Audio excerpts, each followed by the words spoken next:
நேபாள நிலநடுக்கத்தில் சிக்கியுள்ளவர்களை மீட்கும் பணியில் மத்திய அரசு சார்பில் 10 ராட்சத விமானங்கள் ஈடுபடுத்தப்பட்டுள்ளது.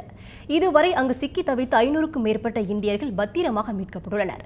இதனிடையே இந்த நிலநடுக்கத்தால் இந்தியாவில் உயிரிழந்த 58 பேரின் குடும்பங்களுக்கு நிவாரணமாக தலா 2 லட்சம் ரூபாய் வழங்கப்படும் என மத்திய அரசு அறிவித்துள்ளது. இது தொடர்பாக எமது சிறப்பு செய்தியாளர் சலீம் தரும் கூடுதல் தகவலை தற்போது பார்க்கலாம். இப்போ நீங்க பார்த்துட்டு இருக்க விமானமானது டெல்லியிலிருந்து நேபாள் போகிறது. இது ராட்சச விமானம். இந்த மாதிரி 10 விமானம் இந்தியாவிடம் இருக்கிறது. ஒரு விமானத்தினுடைய விலை 2500 கோடி ரூபாய் அப்படின்னு சொல்லி இங்க விமானப்படை அதிகாரிகள்லாம் தகவல் சொல்லியிருந்தாங்க. ஏற்கனவே ஒரு விமானம் அந்த மாதிரி பறந்துட்டு இருக்கு. இந்தியா என்ன பண்றாங்க அப்படின்னா நேத்திலிருந்து உதவி பண்ணிட்டு இருக்காங்க. நேற்று தான் இந்த திடுக்கிடும் தகவல் வந்தது. நேபாளில் மிகப்பெரிய பூகம்பம் அப்படின்னு சொல்லி டெல்லியில் கூட உணரப்பட்டது.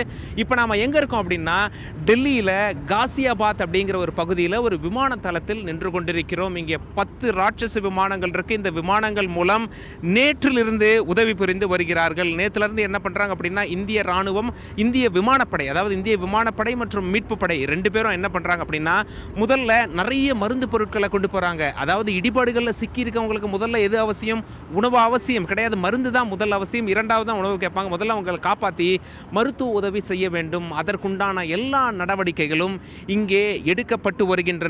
எப்போது வரை மீட்பு பணி நீடிக்கும் அப்படின்னு சொல்லிட்டு நாம விமானப்படை அதிகாரிகள் கிட்ட கேட்க நேரிட்டது. இங்க விமானப்படை அதிகாரிகள் என்ன சொல்றாங்க அப்படின்னா நேபாளுக்கு என்று வரை உதவி தேவைப்படுகிறதோ அன்று வரை இங்கே உதவி நாங்கள் செய்து கொண்டிருப்போம். நாங்கள் எல்லாருமே தயார் நிலையில் இருக்கோம். இன்னும் நிறைய பேர் தயார் செய்யப்பட்டு வந்து கொண்டிருக்கிறார்கள். நாங்கள் இப்பொழுது எல்லா பொருட்களையும் கொண்டு தயார் நிலையில் இருக்கும். இந்தியாவிலிருந்து விமானம் பறந்த வண்ணம் இருக்கும் நேபாளில் இருக்க காட்மாண்டுக்கு அப்படின்னு சொல்லி சொல்கிறாங்க. தந்தி செய்திகளுக்காக விமான தளத்திலிருந்து கேமரா பர்சன் புபேந்தர் சிங்குடன் சலீம்.